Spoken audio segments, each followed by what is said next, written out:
2 दिन से भूखे थे स्वामी विवेकानंदा, भोजन देने दौड़े आए भगवान राम। स्वामी विवेकानंद के बारे में कई बातें बताई जाती हैं। इन्हीं में वो घटना भी शामिल है जब भगवान राम ने उनके लिए भोजन की व्यवस्था करवाई थी। स्वामी विवेकानंद न सिर्फ विलक्षण प्रतिभा वाले थे बल्कि अपने गुरु के प्रिय भी थे। कहा जाता है कि जब गुरु की कृपा हो तो कठिन परिस्थितियां भी आसान हो जाती हैं। गुरु संबल देने के साथ ही राह भी निकाल देते हैं। स्वामी विवेकानंद के जीवन से जुड़ी एक रोचक घटना बताई जाती है, जिसमें उन्होंने याद तो गुरु को किया था और ईश्वर उनकी मदद को स्वयं आ गए थे।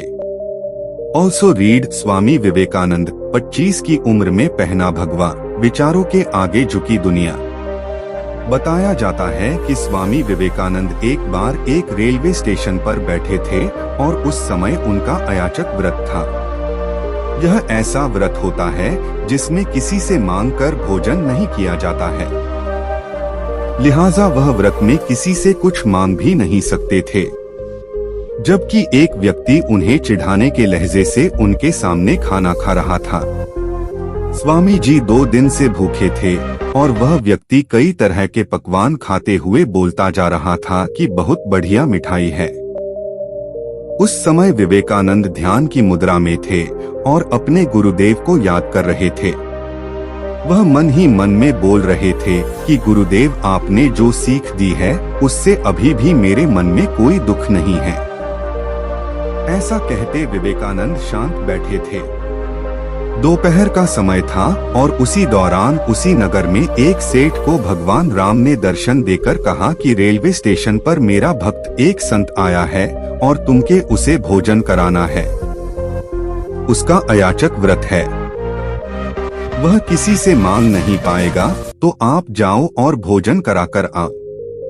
पहले तो सेठ ने सोचा यह महज कल्पना है, लिहाजा वह फिर से करवट बदल कर सो गया।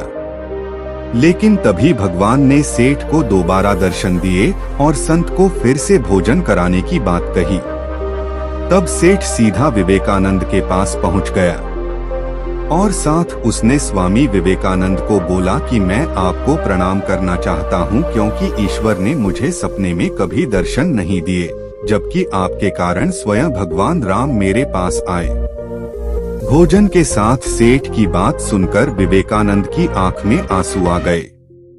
उन्होंने सोचा कि मैंने याद तो अपने गुरुदेव को किया था।